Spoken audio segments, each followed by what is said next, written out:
How the fuck's it going, everyone? Back today with another video. I know it's been a while, you probably don't even recognize me at this point. I have been kind of winding down the number of records that I've been buying recently, mainly just because of life things. I've been kind of sorting out the house, etc. So I've had a lot of other things to kind of focus my money on. However, recently I've come across and gotten quite a few new records, both online and indeed in record shops, like in person, which I am dying to talk about here. I do also have a review that I would like to do very, very shortly as well, which I'm very excited to get into properly too. So keep your eyes peeled for that. Stay tuned for that. And yeah, plenty of content coming your way. I know it's been around 2 weeks since my last vid. I do apologise. Hopefully I can get things going, get the ball rolling a little bit more over here in the coming days, weeks, whatever. But as I always say, I'm not going anywhere anytime soon permanently. So yeah, this weekend, or the weekend just gone, I just went to watch King Diamond in Manchester, where I grabbed this t-shirt here. So this was my first time seeing King Diamond. The venue was fantastic, was really excited for this. This was a bucket list kind of gig for me. Johnny Mac just put up a vid a couple of days ago kind of reviewing the full thing, so I won't go into too much detail, but that was with Paradise Lost and Unto Others. I did meet Johnny Mac for the first time. I know we've done a bunch of streams over here and I talk to him quite frequently over text. However, I'd never met him in person, so that was very, very cool. Very nice guy. It was awesome just to hang out and chat shit, as we do on live stream usually. But yeah, face to face, over a beer or two, or several in my case. I went a little bit stir crazy with those mega pints. But yeah, I also met Mick O'Brien, who I believe is a channel watcher. He came up to me, happy birthday for the other day, by the way. He would not let me buy him a pint.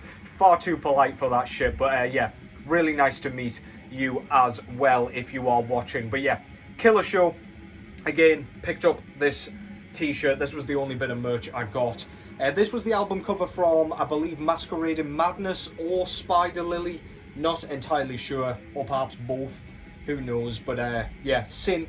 Lucifer's Hospital 1920 at the bottom there, with his awesome logo and the two very creepy looking figures.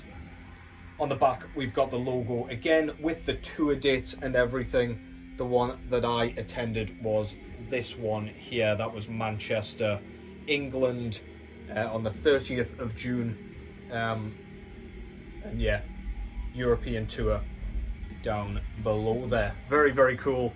And we've got the stamp of approval on the inside there with the king's face on it, which is very, very cool as well. Love that attention to detail. But yeah, very pleased to pick that up. I wasn't really going to buy anything, however, I figured mark the occasion with a little bit of merch.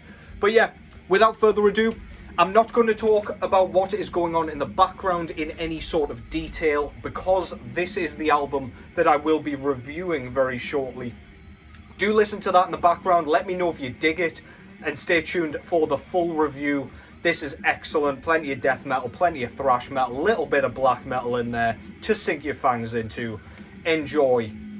And first up, this is a record that I picked up. In fact, all three of these records I picked up in a record shop called Vinyl Exchange in Manchester. I always go in there when I go through because they always have a stellar extreme metal selection, which of course is what I predominantly go for. This is Concrete Winds out of Finland with their sophomore full-length album entitled Nerve Butcherer.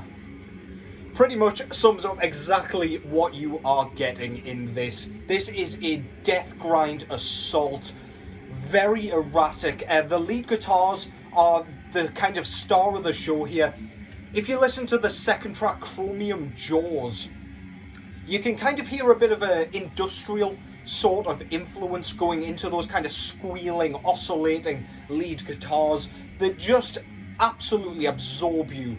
It's like some sort of whirlwind of lightning and fire, and it just absolutely relentlessly peppers you for the full runtime. Really, really cool. It stands out amongst the rest of the instrumentation, and given how much of a full-blown cataclysm this truly is in terms of just a full album, that is saying something. Blasting drums, some really cool kind of transitions between hi-hats and ride cymbal on this one.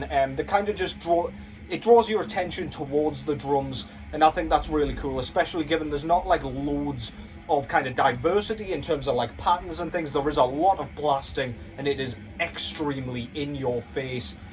The screams are really unhinged, very, very wicked sounding. He just sounds completely out of his mind, total lunatic going on here. He just sounds like he's getting all of his pent-up rage and contempt and anger out on this thing. Really, really cool.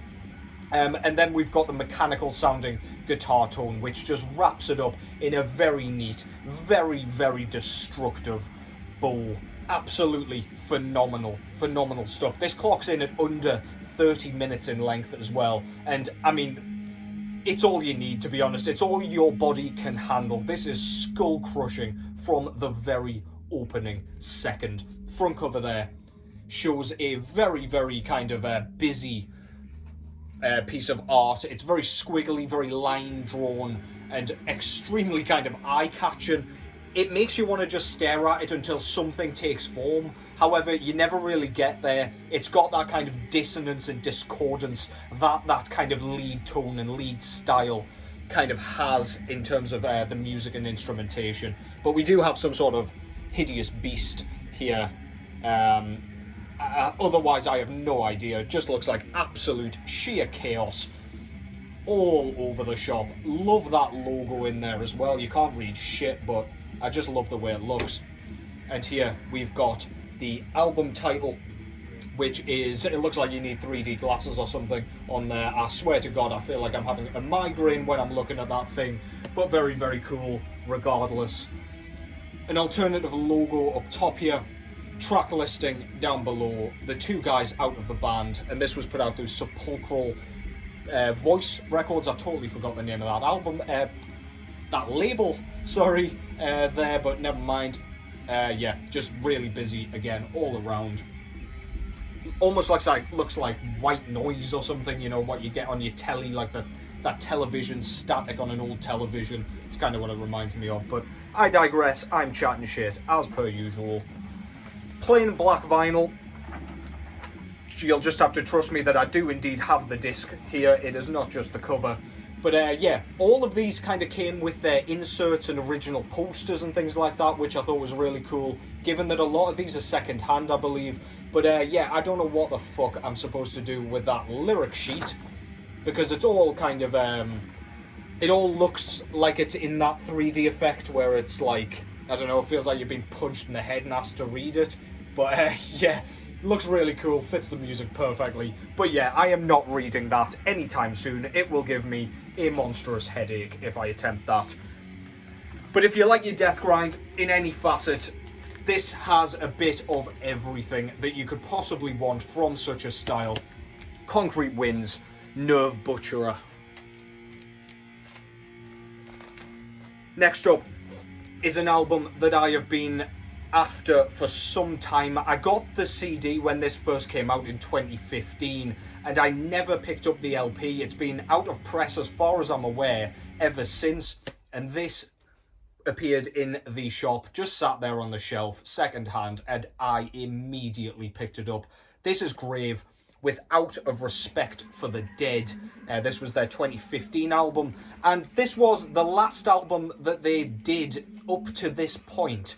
So I don't actually know if Grave are still planning on releasing new music as the sun tries to burn the retinas clean out my eyeballs. However, yeah, if this was the kind of last piece of music that they ever made, I would not be too upset with that, because this is a brilliant display of Swedish death metal mastery.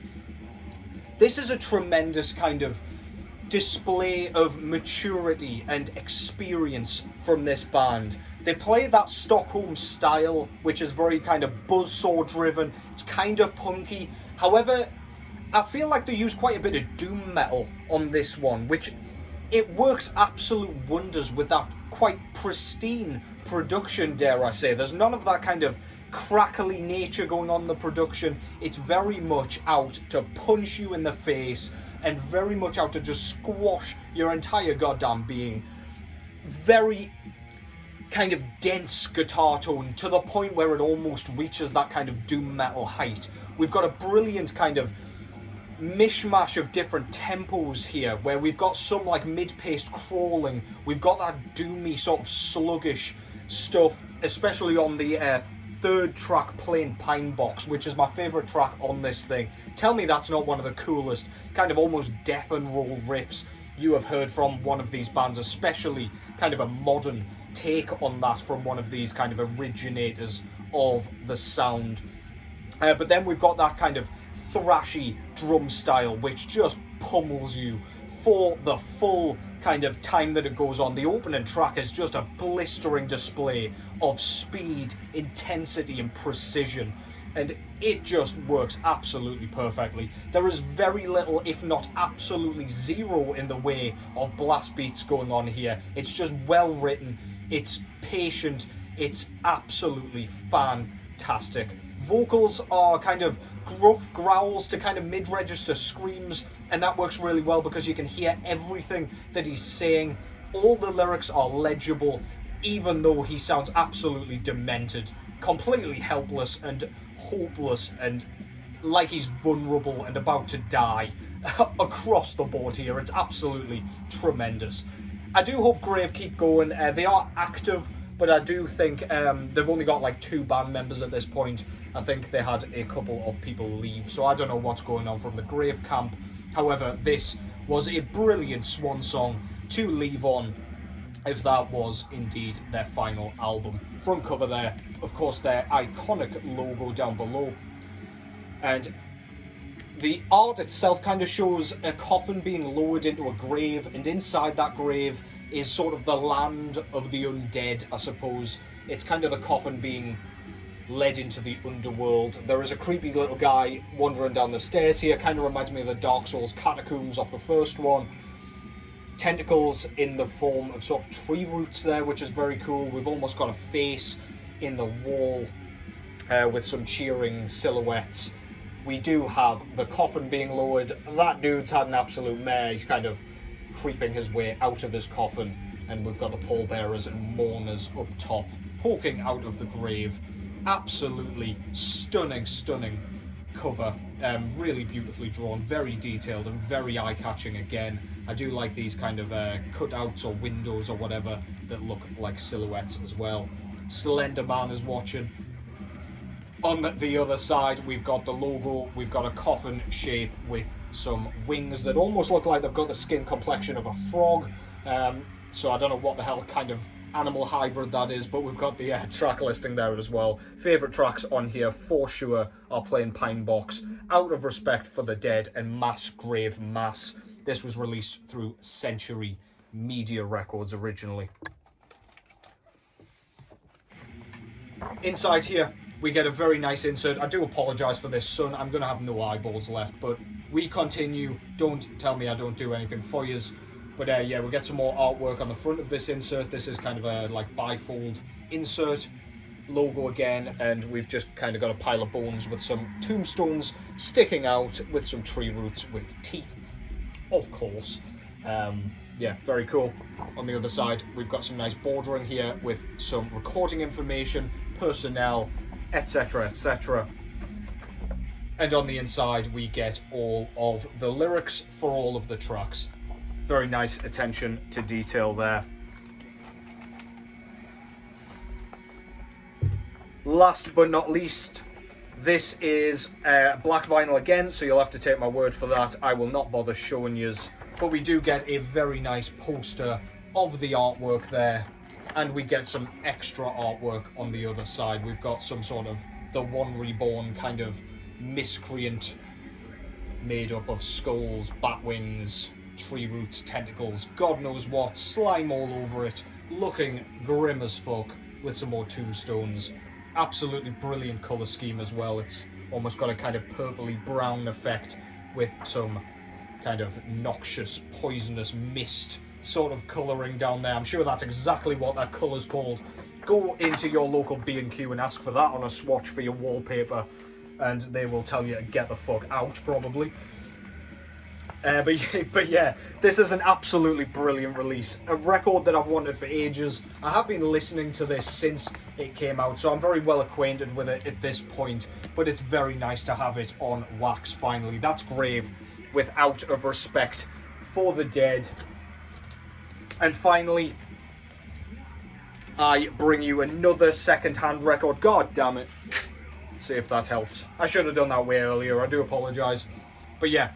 Next up, I've got this one, another immediate pickup as soon as I saw it. This is Cenotaphe out of France with, I think, their sophomore EP entitled Empire. I have actually run out of space in my notepad where I normally kind of back myself up with years and numbers of albums and things like that. But I digress, I don't have that at the moment, so bear with me if I've gotten anything wrong. However, yeah, this is French black metal in the style of sort of Fortress and bands like that. Vocally, this is exactly what I like in my black metal. It almost sounds like some sort of helpless wail or cry. That's wail as in A-I-L, not the animal.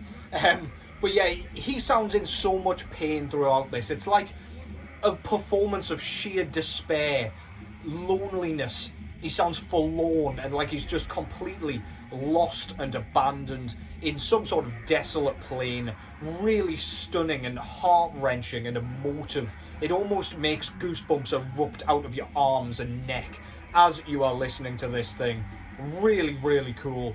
Again, in a Fortress sort of style. You can also hear the French accent coming through in the vocal performance, which I think is absolutely brilliant. Just gives it that bit extra grit, especially when it is all sung in French. It's very melodic, however, I wouldn't say it's like you focus in on like melodic lead riffs. It's not like dissection-y or anything like that. It just has enough of like a melodic touch to have some sort of beauty to it. It is very, very well written, very well kind of performed and approached, really. I love this style of black metal where the melodies used subtly, as it were. Drum-wise, blasting, very diverse actually. We've got some really cool kind of transitions, some very cool fills here and there, and some cool like 16th note bass beats and things like that. It's very intricate and interesting all the way through. And yeah, this is an absolutely phenomenal EP all round. This is over 30 minutes in length, so it is essentially a full-length album. This band has a new album out this year as well, and I highly, highly recommend it. Front cover there, really, really cool. Logo up top there, looks like it could have been etched in on like a cave wall or something like that. Very nicely done. It's kind of hard to interpret what this is, but it looks like some sort of angel assimilating with a bunch of other bodies and angels and creatures, which is very, very cool. And this to me looks like some sort of cornfield with a forest in the background there. I will show you a bit closer just so you can see what I mean, with of course a cloudy sky up top, but I suppose that's open to interpretation. It is a very, very beautiful, very striking album cover. This guy's had a fucking mare down here as well. I don't know what he's done. Looks like he's fucking fallen over or something. Gone down like a footballer. On the other side, just some more of that field without that hideous creature in the foreground with some more trees and everything. Title just here. And this was put out through Nuclear War Now Productions. Again, plain black vinyl, so you don't need me to show you. But we do get a very nice, very kind of slick insert here with the logo, recording information, the two guys out of the band, all of the lyrics on the other side, which are completely fucking useless to me as they're all in French. I can barely speak English over here. But yeah, really nice stuff anyway. I do like to read along, even if I can't speak the language. Again, I can't speak English, but you know what I'm saying. Very, very good. Cenotaphe, Empire, astonishing EP. And that concludes that Hope you've enjoyed that. I hope the sound has actually worked this time, because this is the second time I've had to film this due to sound issues. However, yeah, take care as always. I'm trying not to burn my face even further. And I will catch you in the next one.